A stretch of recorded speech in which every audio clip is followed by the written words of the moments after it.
Hello everyone, I'm Coyote Jack, and well, this is one of the rumors that Smash GT is bringing out here, and I just going to say I hope it's true. I hope you're not lying to me. I hope you don't, please. So what I'm saying, I'm not making sense, right? Well, here is how it starts. Smash GT source.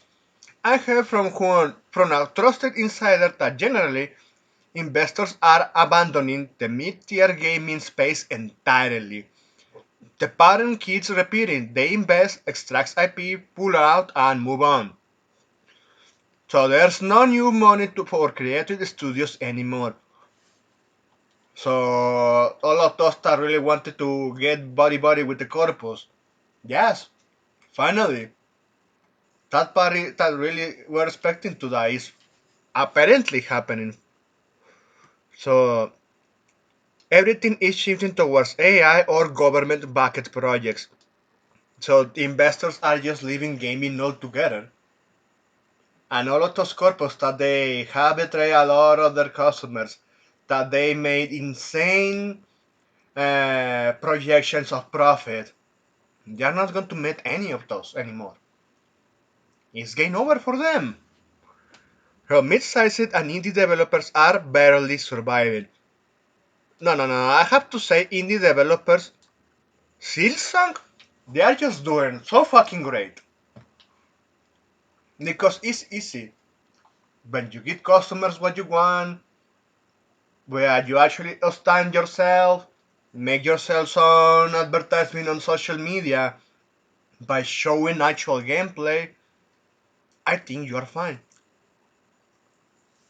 But continue on. Relying on dying grants to just stay afloat. So like the creator of Reaper Life Drifter that he went full DI. Yeah, we remember I also collaborated with Sweet Baby Inc. Well, surprisingly, AAA doesn't care. This incoming collapse actually ironically works in their favor. Less competition, more consolidation, and full control over what gets made. That's true, but also um, AAA corpos are dying too. So it also means that the ones that are already making the choices, voting with their wallet, they are the people actually winning. Yeah, it's kind of hilarious and ironic, right? When the best game to win against this corpus is by not buying, not playing their shit, in sticking to their old stuff, or finding alternatives. Indie developers, at least when you have actual expectations of what they can you can expect from them, but as long as they are giving you the main core content that you want, I think it's fine. Look at Silsong. And yeah, and all those other indie developers feeling very envious of a successful game such as that, like not feeling confident in the stuff when they are creating. I keep saying that, yeah, there is no amount of good stuff anymore. We already have much, but also if you want to have the good stuff from new people, new talent, you can do that. You can go after that. Or if you have the talent to make your own, by any means.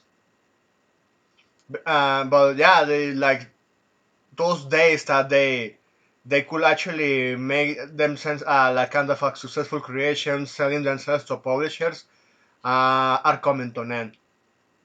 And you know what? I see it as fine. We have seen that nowadays a lot of those quote unquote indie developers like Dustborn, or what is it, that other nonsense game? Ah, yeah, we covered that one, Take Us North, about promoting illegal immigration. Well, you're not indie, you're still receiving money from Microsoft. But anyway, considering all of this, I don't see this as a good thing. Gacha games, they don't need this kind of DI investors. Actually, even if they have them, you know who those those developers are standing the ground because they know that if they fuck up with their customers, they are going somewhere else. Gacha games are so fucking competitive. Even in the past, yeah, I know it is the same greedy ass monetization.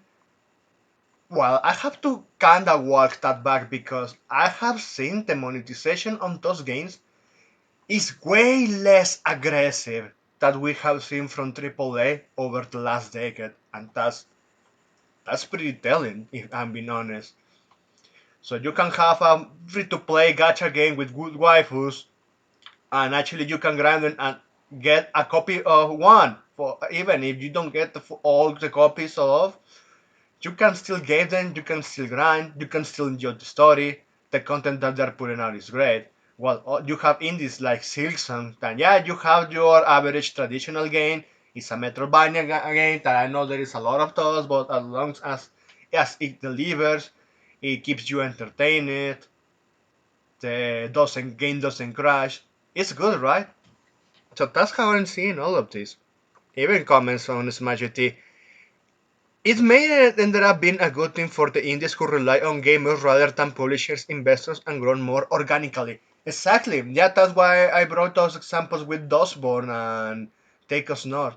That shit was artificial.